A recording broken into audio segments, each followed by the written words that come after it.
लोकसभा का इलेक्शन 2024 में हुआ था, अगला कब होगा? 2029 में। तो चुनाव 2029 में ना होके बीच में चुनाव कराना पड़ेगा कि भैया ये सब तो ब्रेकअप कर लिया हो। तो लोकसभा की एक खराबी यही है कि अगर बहुमत खो देंगे, चाहे नीतीश कुमार का भी साथ है, चिराग पासवान का साथ है, अटल बिहारी वाजपेयी की सरकार गिर गई थी कि नहीं?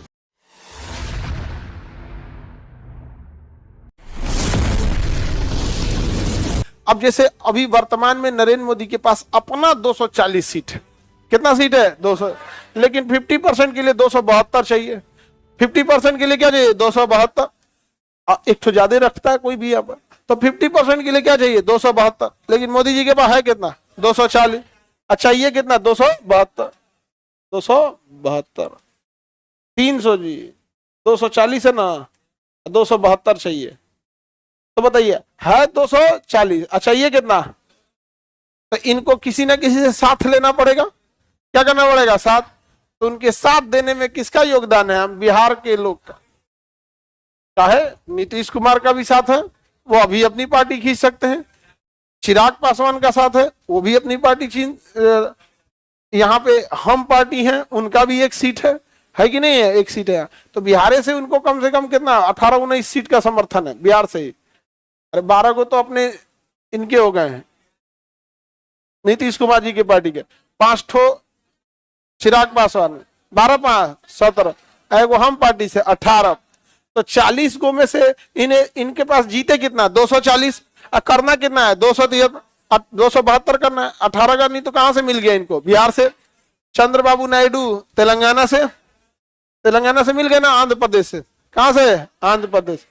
तो सोचिए उतना समर्थन है कि नहीं है? अगर बीच में किसी का दिमाग घूमा, क्या गिना? 25 ब्रेकअप। क्या हो गया? ब्रेकअप। तब तो वापस 272 से कहां चले जाएंगे? तो सरकार क्या हो जाएगी? गिर जाएगी। सरकार क्या हो जाएगी? गिर जाएगी। तो लोकसभा को वापस भेज दिया जाएगा, जाओ घर जाओ, घर जाओ, दोबारा इलेक्शन होगा। क्या होगा? दोबारा है। तो लोकसभा की एक खराबी यही है कि अगर बहुमत खो देंगे, तो ये भंग हो जाता है। क्या हो जाता है? भंग हो जाता है। इसलिए इसे कहा जाता है अस्थाई। क्या है? समझो, लोकसभा का इलेक्शन 2024 में हुआ था, अगला कब होगा? 2029 में। लेकिन अगर गठबंधन की सरकार में किसी ने अपना समर्थन खींच लिया, तो चुनाव 2029 में ना होके बीच में चुनाव कराना पड़ेगा कि भैया ये सब तो ब्रेकअप कर लिया हो। नहीं समझ आ गया? क्या कर लिया? ब्रेकअप। तो लोकसभा की खराबी क्या है? इसमें क्या हो सकता है? ब्रेकअप। इसमें क्या हो सकता है? ब्रेकअप। अतः यह भंग हो सकता है, यही खराबी। अटल बिहारी वाजपेयी की सरकार गिर गई थी कि नहीं? बस समर्थन खींच लेने की वजह से सरकार गिर गई थी। समझ में आ रहा है कि नहीं आ रहा है? वीपी सिंह भी थे, वीपी सिंह की भी समय में भी सब घटना हुई थी। अब आगे जब सरकार देखा जाएगा ना, तो ये सब समझाएंगे आप लोग। आगे बढ़े। तो लोकसभा की खराबी क्या है? भंग हो सकता। लोकसभा की खराबी भंग हो सकता है, ये इसकी सबसे बड़ी खराबी। इसलिए इसे अस्थायी सदन कहते हैं। क्या राज्यसभा का भी भंग होगा? राज्यसभा कभी भंग नहीं होगा। भैया हमको सरकारें नहीं चलाना है, तो हमको भंग क्या करेंगे? यहाँ पे नहीं समझ में आ गया? नहीं समझे? अरे वो कहावत में कहते हैं कि भैया इसको सरकार ही नहीं चलाना है राज्यसभा लोग को, तो इसे सरकार से बाहर क्या कीजिएगा? नहीं समझे? राज्यसभा को सरकार चलाना है, इसे भंग करके सरकार से बाहर कैसे करिएगा? अरे लोकसभा को सरकार चलाना है मंत्रियों के थ्रू, भंग करके बाहर कर दीजिए। इसको सरकार नहीं चलाना है तो भंग करके क्या करेंगे? क्या यहाँ पर कुछ कर सकते हैं?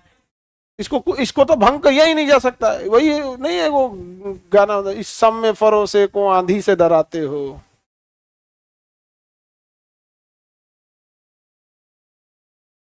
हम भी किसको उर्दू बता रहे हैं? क्या होता है मतलब? हाँ, इस सम में फरोसे को आंधी से डराते हो। अरे भैया चलो छोड़ो, तुम लोग को नहीं बुझाएगा यहाँ।